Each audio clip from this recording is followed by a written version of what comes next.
Hey guys, just want to do a little kind of parking lot video. This is me parked next door to one of my neighbors, and she has a really nice camper system, and I just didn't want to get her plate number in it, but anyway, Toyota TRD Sport, a fleet shell.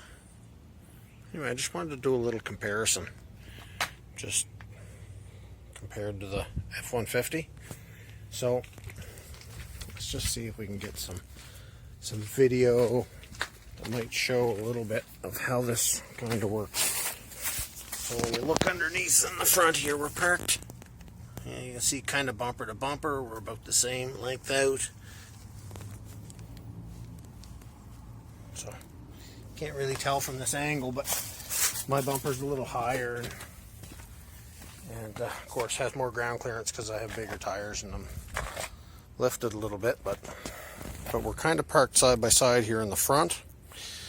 And as you move back, you notice that the F-150 has a 122-inch wheelbase, is considerably shorter than the 140-inch wheelbase on the Tacoma. So some of the other differences would be ground clearance. So we're probably around 11 inches with these tires. They're 9.4, and of course, body wise, we're quite a bit, narrower or wider, narrower with the Toyota. So you're at 74.4 wide and 79.9. So that puts you kind of with the F-150. You're kind of halfway between driving a Tacoma and driving a Raptor. So in the width, just side of it. So curb weights were about the same. This is $44.95. $44.95 with that one, and we're at $45.50 with this truck.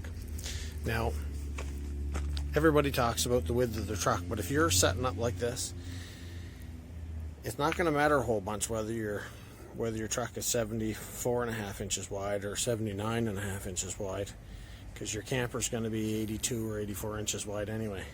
So anyway, a lot of guys go on about that. Oh, it's too wide. Well, if a Raptor fits on the trail, then this is going to fit in the trail. So some of the other things we'll talk about, I guess, is ratings, axle ratings, and if you want, we can. I'll do a video of just on axle ratings.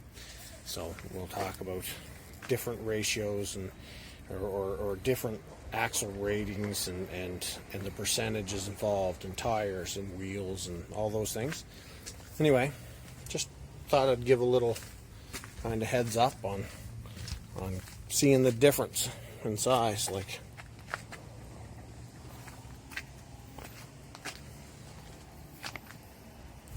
anyway,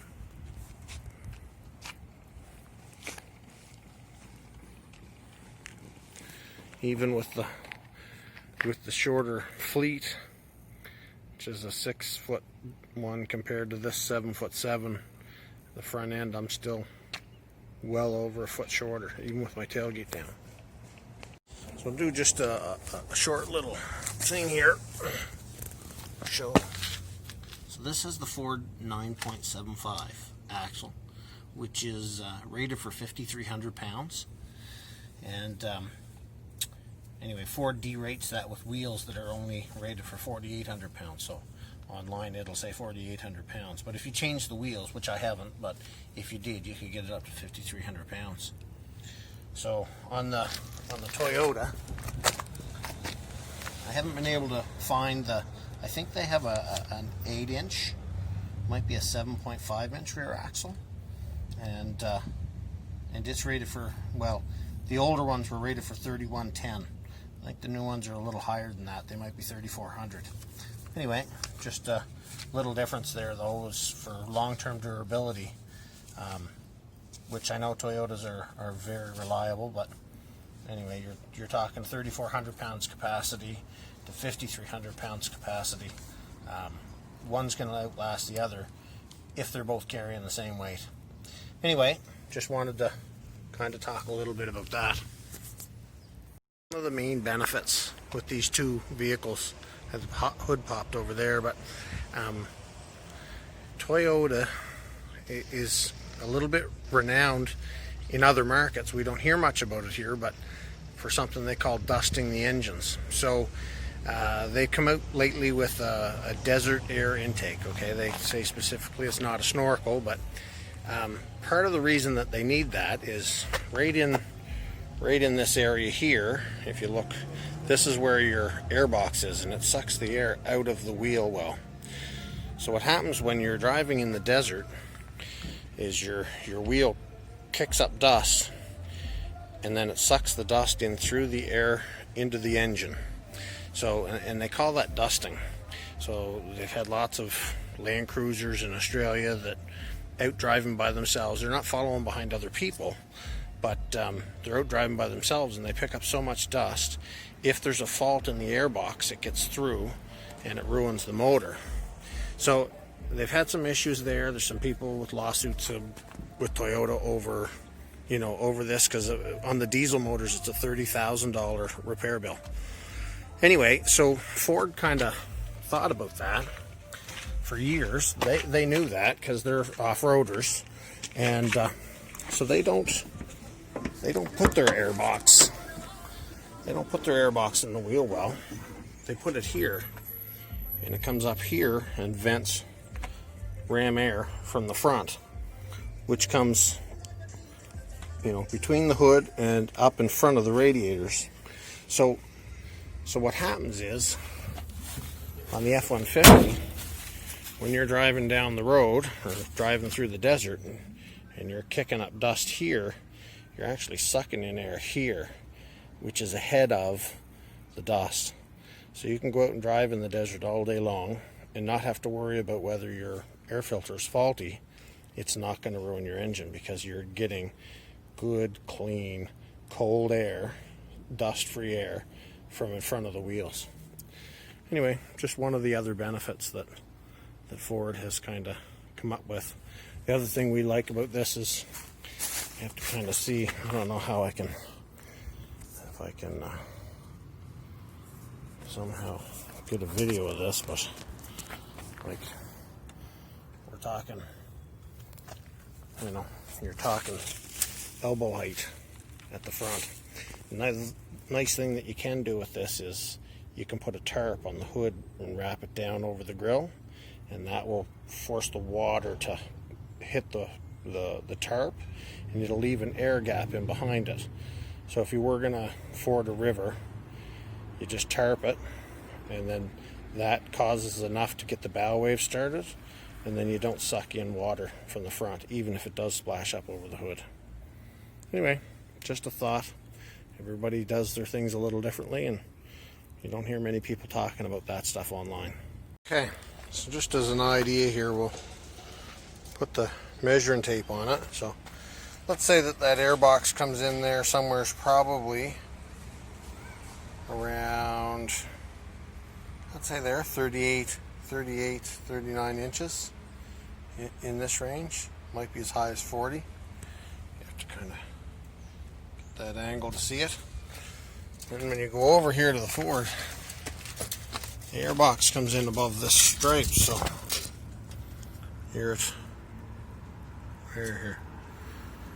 44 or 45 inches. So your airbox, between the two of them, the airbox is higher on the Ford. So yeah, I just wanted to look at it from this angle and see if that translates better online. But so when you're talking two vehicles that are parked equal distance from the concrete, and the front wheels are centered about equal distance from the concrete, and you can see where my rear wheel is, but you can't really even see the Toyota's because it's way back here. That's 18 inches difference in length. So I have to, I have to kind of argue this a lot, but 4 inches wider in width is way less detrimental off-road than 18 inches in wheelbase length. So, because it not only affects, the turning circle of the vehicle, it also affects the breakover angle of the vehicle, and it also affects the swing. So what the swing is when you turn a circle, your front tires take a different track than your back tires do. And the longer the vehicle, the bigger the distance that is in that circle. So what happens with these is, in order to go around a tree in the woods, you need a road that's maybe 16 inches wider or 14 inches wider to accommodate for that extra 18 inches, because you need to swing the front around wide of the tree in order to get the back to make it all the way around the tree. So when you go with a shorter wheelbase, you don't have to swing as much. So even though your vehicle is 4.5 inches wider, you don't necessarily need that much wider of a trail, because you don't have to swing as much, right? So you've shortened the swing, so that gives you a lot more space. And something I don't know if I can get to show here, but I'll maybe do that another time. Something Ford does, yeah, it doesn't show, but they taper the side of the vehicle, so the back is tapered on an angle. And anyway, I'll show that in another video, so we can you can see that. So the idea is the vehicle is pinched as it gets to the back, and that gives a circle.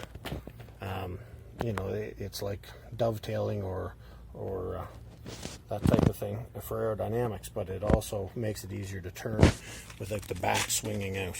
It doesn't swing out as much here. Now that looks like a straight line. When you have a look compared to my hand, it's considerably wider at the front.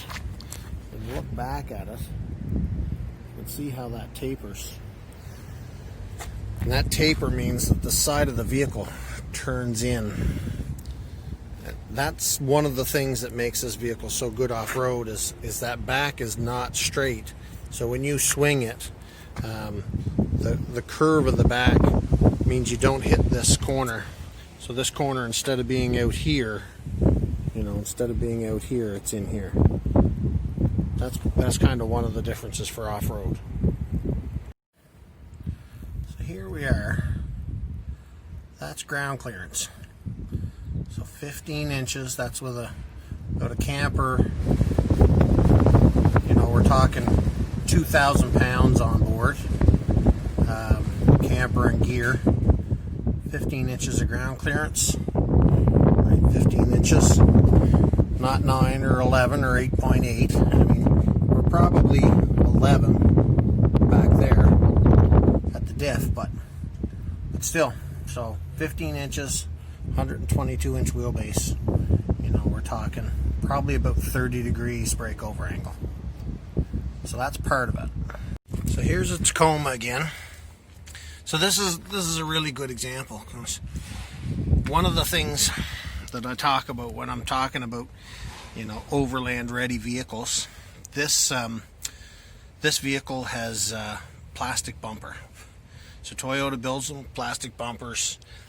Overlanders want steel bumpers. So if you want to go off-road, you want to add a steel bumper, there's a lot of modifications here.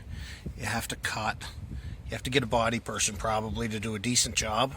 Hire them. You're talking, thousands of dollars for the bumper by itself.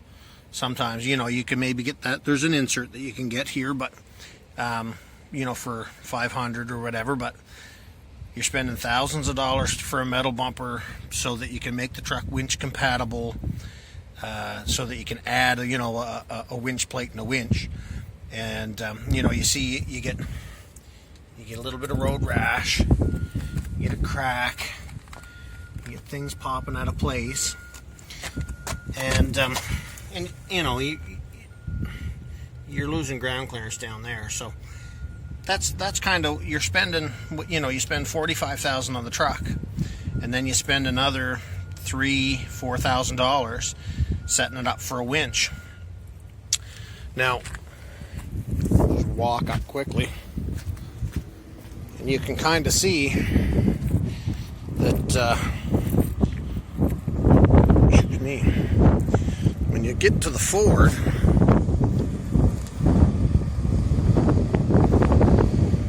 so that's already got a steel bumper, right? It's already got two different places it separates. So you can just you can take these caps off, and the bolts are right behind them, and you can take that bumper off if you want to replace it.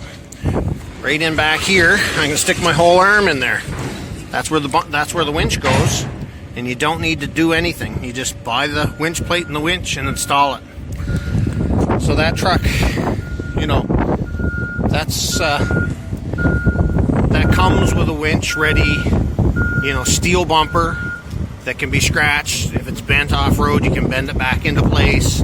It's not mangled plastic hanging or scraping or whatever else, you know. And if you have a real problem, it's 4 bolts and you just take it off. So, and you know, there's other places here to separate it if you want to put a higher bumper on it or whatever. But this, you know, it comes with hooks. You don't have to buy added hooks, you know, and have them bolted onto the frame and certified and all that stuff. You know, can you see that? So you got tow ready hooks. So those are some of the things that I'm talking about when I'm talking about capable, most capable and most versatile. You know, when you look at that camper system, you know, that's 1,450 pounds. By the time you get water in it, sorry about that. By the time you put water in that and you have your jack stands on it, and you get your gear in it, you're at about 1,800 or 2,000 pounds. So now when I swing around here, when you look down there at the 4-wheel camper, you think, well, so the Ford will haul the 4-wheel camper, but that Toyota won't haul this Travelite. So that's the difference when I say versatile and capable. You know, that is just not capable of carrying weight. It's rated for about 1,000 pounds, and I'm rated now for over 3,000 pounds. And so that's what I'm talking about. Rate out of the factory, change some tires, do your suspension mods to make it the way you want it, but you're talking the difference between just over 1,000 pounds and well over 3,000 pounds of payload. I'll leave you with this one last thought. This is something you can't do in any quarter ton, in any Jeep or any Land Cruiser. Can't pull off to the edge of the road, get a meal, share it on the console. You know, this is 2 tacos and a large fries, room for both pops, and quite comfortable.